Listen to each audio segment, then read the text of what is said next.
Chopra education YouTube channel पर मैं हर्षय चोपड़ा आपका हार्दिक स्वागत करता हूं। मेरे प्यारे बच्चों, अभी एमसीसी का थर्ड राउंड स्टार्ट होने वाला है। हालांकि स्टार्ट तो ये 29 से रजिस्ट्रेशन तो स्टार्ट हो गए थे, लेकिन चॉइस फिलिंग 30 सितंबर से स्टार्ट होनी थी, वो अभी हुई नहीं है।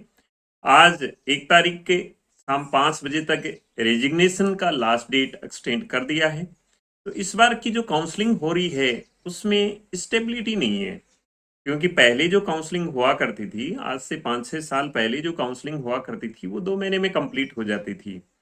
जैसे ही रिजल्ट आया उसके 7 या 10 दिन के बाद में काउंसलिंग स्टार्ट हो जाती थी, और सभी राउंड्स एक बार अगर शेड्यूल दे दिया एमसीसी ने तो वो शेड्यूल कंप्लीट रहता था, उसी के अकॉर्डिंग काउंसलिंग चलती थी। लेकिन अभी इसी साल तो हर एक राउंड एक्सटेंड हो के चल रहा है, और अभी थर्ड राउंड हो सकता है कि इसकी चॉइस फिलिंग 3 अक्टूबर 25 से स्टार्ट हो, ऐसा महसूस हो रहा है। हो सकता है 2 अक्टूबर से स्टार्ट हो, तो ये कहा नहीं जा सकता है। 30 से स्टार्ट होने वाली थी, तो अभी इसमें डिले ही हो रहा है, और कितना डिले होगा ये बताया नहीं जा सकता है। हो सकता है कुछ सीट्स आने की पॉसिबिलिटी है थर्ड राउंड में, इसलिए इसकी वजह से हो रहा है। तो अभी ये 1-2 दिन के अंदर क्लियर हो जाएगा, और 1-2 दिन के अंदर ये काउंसलिंग भी, चॉइस फिलिंग भी स्टार्ट हो जाएगी। हालांकि रजिस्ट्रेशन स्टार्ट हो चुके हैं एमसीसी के थर्ड राउंड के। अभी थर्ड राउंड की चॉइस फिलिंग से पहले आपको वो रूल्स जान लेना चाहिए जिनके कारण आपको आगे परेशानी हो सकती है, अगर आपको मालूम नहीं है तो मैं आपको इस वीडियो में पूरे रूल्स बताऊंगा। हालांकि ये मैंने काउंसलिंग के स्टार्ट में ही एक फ्लो चार्ट से समझा दिया था कि क्या क्या रूल्स हैं काउंसलिंग के। फिर भी मैं आपको बची हुई काउंसलिंग के रूल्स समझा देता हूं कि कैसे आपने स्टेट में लेना है और कैसे ऑल इंडिया में लेना है। तो भी स्टेट के राउंड्स कंप्लीट हो चुके हैं, सेकंड राउंड्स, और ऑल इंडिया का सेकंड राउंड पहले ही कंप्लीट हो चुका था, ये आपको पता है। उसके बाद में स्टेट के सेकंड राउंड के जो काउंसलिंग है वो कंप्लीट हो चुकी है। अब हम बात करें कि ऑल इंडिया की थर्ड राउंड काउंसलिंग की। तो जो कैंडिडेट ऑल इंडिया की थर्ड राउंड में पार्टिसिपेट कर रहे हैं, तो वो ऐसे कैंडिडेट होंगे या तो जिन्होंने फर्स्ट और सेकंड राउंड में सीट ज्वाइन कर रखी, या ऐसे कैंडिडेट होंगे जो फ्रेश कैंडिडेट हैं, फ्रेश सीट अलॉट करवाएंगे। रजिस्ट्रेशन उन्होंने पहले कर रखा था, लेकिन सीट वो फ्रेश अलॉट करवाएंगे। पहले हम बात कर लेते हैं उन कैंडिडेट्स की जिन्होंने फर्स्ट और सेकंड राउंड में ज्वाइन कर रखा है। अब इनमें भी दो प्रकार के कैंडिडेट्स हैं। पहले वो कैंडिडेट जिन्होंने परमानेंटली ज्वाइन कर दिया है, अपग्रेडेशन का ऑप्शन नहीं दिया है, तो वो तो अपने सीट पर ही एमबीबीएस करें। ऐसे कैंडिडेट जिन्होंने फर्स्ट और सेकंड राउंड ज्वाइन कर रखा है, लेकिन अपग्रेड का ऑप्शन दे रखा है, और थर्ड राउंड में वो अपग्रेड करना चाहते हैं, तो थर्ड राउंड में अपग्रेड करने के लिए वो चॉइस फिल करेंगे। चॉइस आपको ऐसी कॉलेजेस फिल करनी जो आपको कॉलेज मिल रखी है, उसके अपर वाली कॉलेज आप लेना चाहते हैं, वो कॉलेज आपने यहाँ चॉइस फिलिंग करनी है। चॉइस फिलिंग करने के बाद में रिजल्ट आएगा थर्ड राउंड का, और जैसे ही रिजल्ट अनाउंस हो जाएगा, अगर आपको सीट अलॉट हो जाती है, अगर आपको थर्ड राउंड में सीट अलॉट हो जाती है, यानी कि आपकी सीट अपग्रेड हो जाती है, जो चॉइस आपने डाली है वो अपग्रेड हो जाती है, तो जो आपने फर्स्ट या सेकंड राउंड में सीट ज्वाइन कर रखी है उसको छोड़ना पड़ेगा। ये काफी सारे स्टूडेंट के यहाँ डाउट है कि अगर हमारे को थर्ड राउंड की सीट अच्छी नहीं लगी तो जो सीट हमने ज्वाइन कर रखी है उस पर तो हम एमबीबीएस कर ही सकते हैं।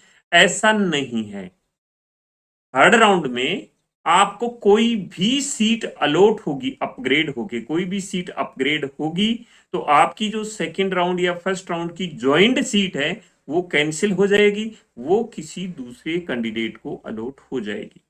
उस कंडीशन में क्या करना है, आपका सीट अपग्रेड हो गया है, उस कंडीशन में आपको फर्स्ट या सेकंड राउंड की ज्वाइंट सीट पर जाना है, और वहां से अपने डॉक्यूमेंट्स, फीस वगैरह वो सारे लेने हैं, और थर्ड राउंड में जो आपकी सीट अपग्रेड हुई है उस कॉलेज में सारी एडमिशन फॉर्मेलिटीज पूरी करनी है। एक बार आपने एडमिशन ले लिया, उसके बाद में थर्ड राउंड को रिजाइन नहीं कर सकते हैं।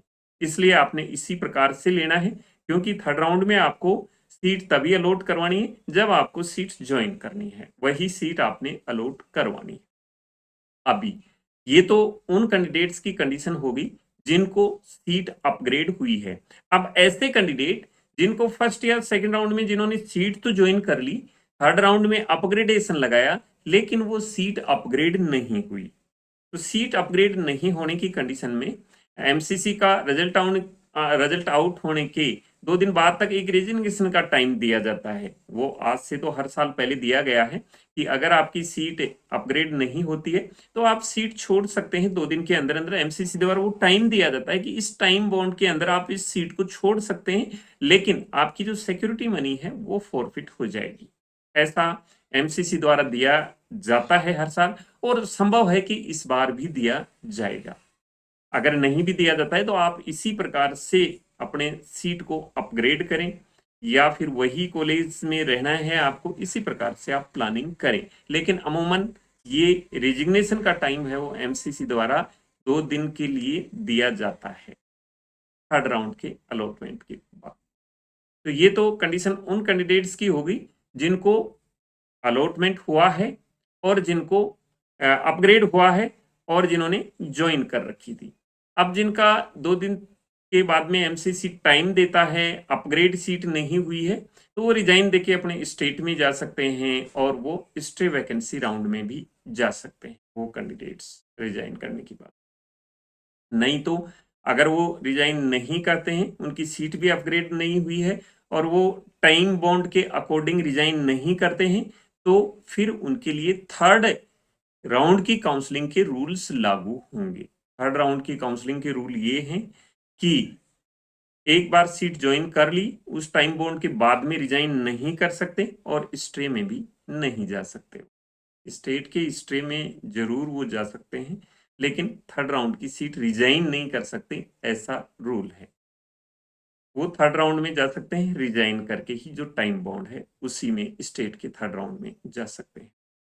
तो ये तो उन कैंडिडेट्स के लिए हो गई कंडीशन जिन्होंने फर्स्ट और सेकंड राउंड में सीट अलॉट करवा रखी है, जिनका अपग्रेड हुआ है और नहीं अपग्रेड हुआ है उनके लिए।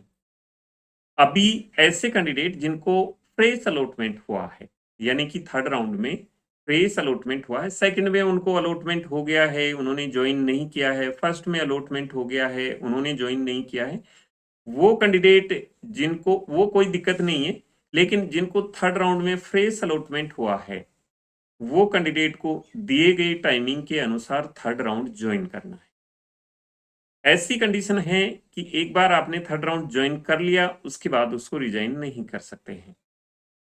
दूसरी बात यह है कि आप अगर रिजाइन करना नहीं ज्वाइन करना चाहते हैं, तो आप स्टेट में तो जा सकते हैं, थर्ड राउंड में अपने स्टेट में तो जा सकते हैं, लेकिन ऑल इंडिया के स्टे में आप नहीं जा सकते अगर आपको सीट एक बार अलॉट हो गई है।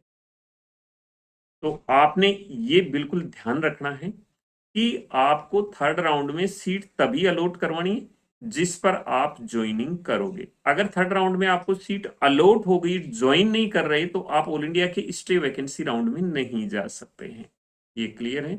स्टेट के थर्ड राउंड में जा सकते हैं। आपकी अगर सीट अलॉट हो गई, आपने ज्वाइन नहीं किया, कोई दिक्कत नहीं है, स्टेट के थर्ड राउंड में आप पार्टिसिपेट कर सकते हैं, लेकिन ऑल इंडिया की स्टे वैकेंसी राउंड में पार्टिसिपेट नहीं कर सकते। तो ये कंडीशन भी आपको समझ में आ गई होगी। तो आपको थर्ड राउंड में सीट उसी कंडीशन में अलॉट करवानी जब आपने लेनी है उसको। अगर नहीं लेंगे तो आपकी सिक्योरिटी मनी तो फॉरफिट होगी, उसके साथ आप ऑल इंडिया के स्टे में भी नहीं जा सकते। तो ये थर्ड राउंड की कंडीशन है जिन कैंडिडेट्स ने फ्रेश अलॉटमेंट करवाया है थर्ड राउंड में।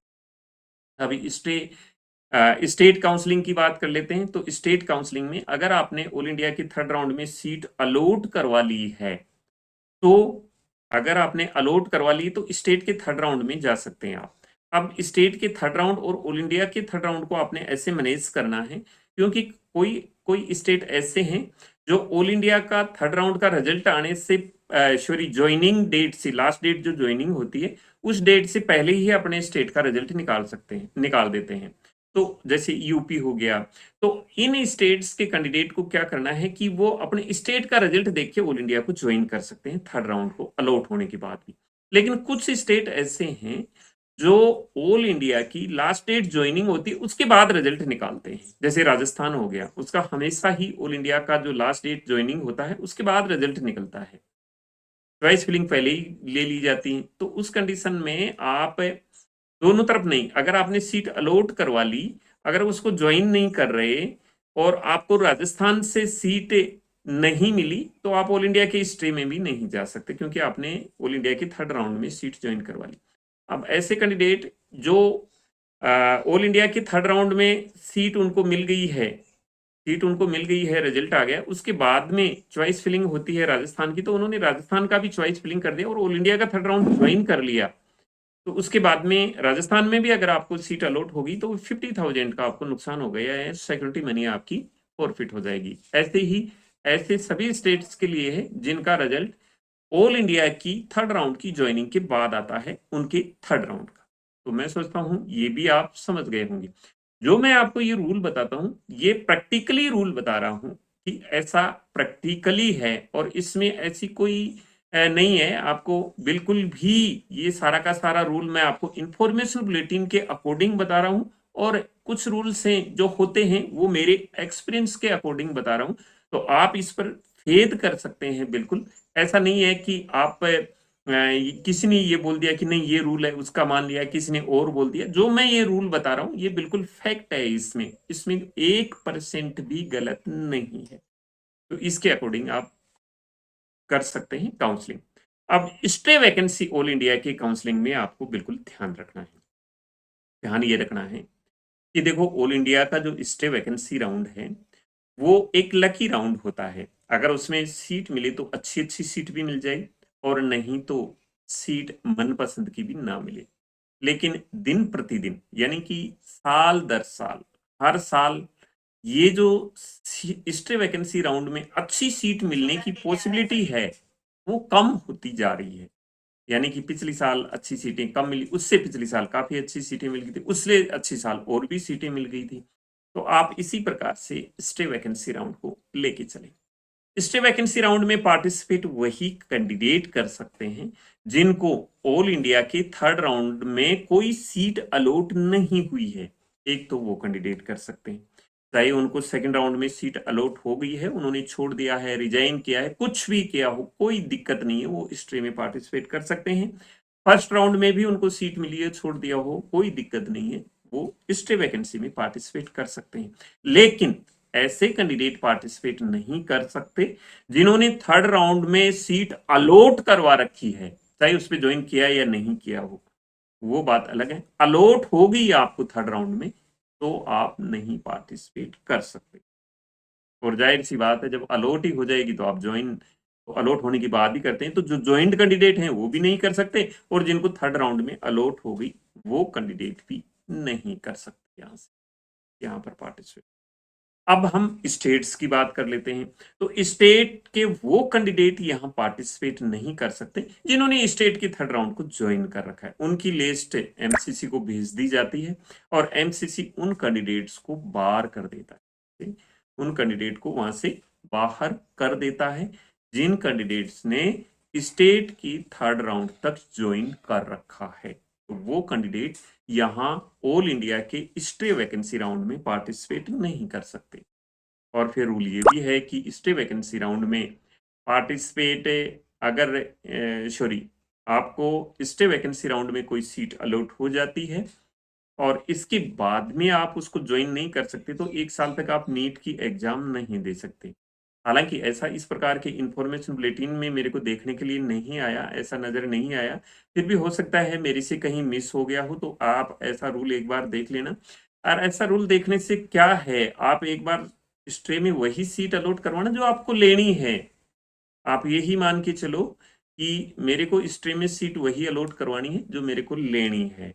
आप यही मान के चलो कि यही रूल है कि अगर मैंने सीट ले लिया तो मैं नीट की एग्जाम नहीं दे पाऊंगा, क्योंकि लेके छोड़ने से एक आप अपने आगे वाले स्टूडेंट यानी कि जो आपसे पीछे है रैंक में उसका नुकसान कर रहे हैं। इसलिए आपको सीट तभी लेनी है जब आपको ज्वाइन करना है, उस पर एमबीबीएस करना है। स्टे वैकेंसी राउंड में कभी भी आप सीट को वेस्ट न करें ताकि एक नीडी स्टूडेंट को वो सीट मिल सके। तो ये थे काउंसलिंग रूल्स।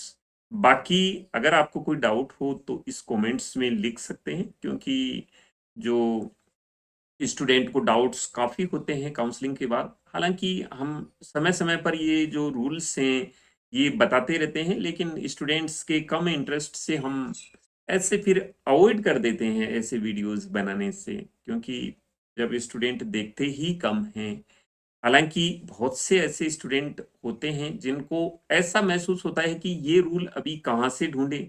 कोई यूट्यूब पर बहुत सारी वीडियो बने हुए हैं लेकिन उनमें सच्चाई नहीं है। कोई बोलता है आपने सेकंड राउंड में सीट ले ली तो स्ट्रे में नहीं जा सकते, आपने ये कर लिया वो कर लिया, लेकिन मैंने जो यहाँ रूल आपको बताए हैं वो बिल्कुल फैक्ट है। उस पर आप फेथ कर सकते हैं, कोई दिक्कत नहीं। प्रैक्टिकली रूल बताए हैं। मैं ऐसे गलत रूल बता के आपको परेशान नहीं करना चाहता, आपका नुकसान नहीं करना चाहता, आपकी साल बर्बाद नहीं करना चाहता। तो इस प्रकार की कोई रूल मैंने बताए नहीं। रूल्स से अगर मेरे को कोई ऐसा रूल्स मैंने ध्यान में नहीं है तो मैं आपको इंफॉर्मेशन बुलेटिन से जरूर कंफर्म करके बताऊंगा कि ये रूल इस प्रकार से, लेकिन मैं आपको गलत रूल कभी नहीं बताऊंगा। तो इससे आप मेरे ऊपर फेद कर सकते हैं। तो ये रूल्स मैंने आपको बता दिए हैं। फिर भी अगर कोई डाउट होता है तो आप कमेंट्स बॉक्स में लिख सकते हैं। बाकी जैसे ही चॉइस फिलिंग हो जाएगी, सीट मैट्रिक्स आ जाएगी, क्योंकि आज शाम तक तो रेजिग्नेशन का टाइम है, तो आज शाम तक तो सीट मैट्रिक्स से आ पाना मुश्किल हो सकता है, कल आए। और कल जब सीट मैट्रिक्स आता है, चॉइस फिलिंग स्टार्ट होती है, तो उससे पहले मैं आपको एक एक्सपेक्टेड कट ऑफ भी बता दूंगा कि क्या कट ऑफ जा सकती है आगे वाले राउंड्स में। मिलेंगे नई अपडेट के साथ नए वीडियो में, आपसे फिर से मुलाकात होगी। तब तक मैं हर्षाई चोपड़ा आपसे लेता हूं विदा। जय हिंद।